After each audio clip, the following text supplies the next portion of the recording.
चार प्रकारचे कीर्तनकाराचे प्रकार आहेत. कोणत्या प्रकारातला ठेवायचा तुम्ही पुढल्या वर्षी नियोजन लावा. बघा कोणकोणते कीर्तनकाराचे प्रकार. पहिला सच्चा कीर्तनकार, 2 नंबरचा आजच्या कीर्तनकार, 3 नंबरचा बच्चा कीर्तनकार आणि 4 नंबरचा लुच्चा कीर्तनकार. तुम्ही म्हणता काहीच कळलं नाही, थोडा तरी व्याख्या सांगतो. सच्चा कीर्तनकार कोणाला म्हणायचं? कान उघडी ठेवून व्याख्या आहे का प्रत्येक कीर्तनकाराची. सच्चा कीर्तनकार आपली मातृभूमी आणि तीर्थक्षेत्र सोडून इतरत्र कुठंच कीर्तन करत नाही, त्याला सच्चा कीर्तनकार म्हणतात. आम्ही पहिल्या यादीतून वगळलो,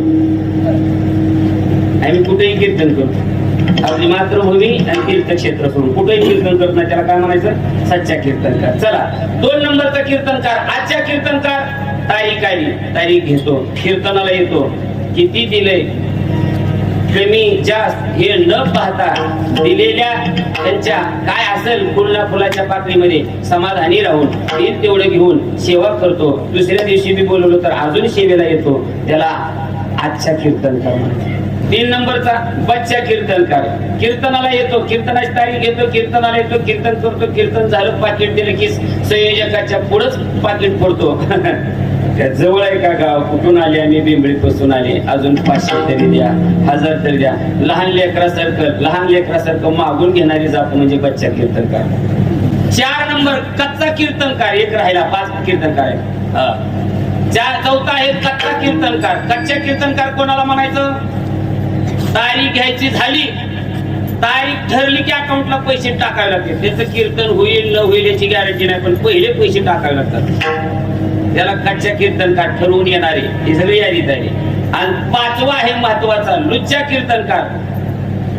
शिंदगावची तारीख घेतो 11 तारीख आणि त्याला त्याच दिवशी दुपारी फोन येतो पुण्याहून, महाराज आज संध्याकाळी आहात कार्यक्रम. नाही हो, मी तिकडे तुळजापूर तालुक्यामध्ये गुंतलोय, शिंदगावची तारीख आहे. केवढं गाव आहे? हाय म्हणजे बरंच आहे. पण किती देतील तुम्हाला? काय देतील त्याच्या सोयीचे मी ठरवून. आपण तरी पण आता काय सांगणार, मी ठरवून जातच नाही.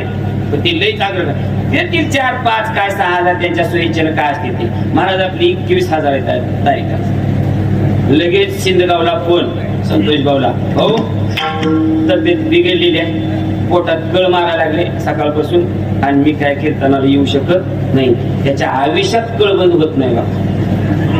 लुच्चे घरी करणारे कीर्तन करायचे. पाकिटासाठी साड्या इकडची तारीख सोडून तिकडे जातो का? ही खरी तर बेमानगिरी चालली आहे. भजनी मंडळ कीर्तनकार हे आपण सांभाळलं तरी यांना सांगण्याचा अधिकार आहे.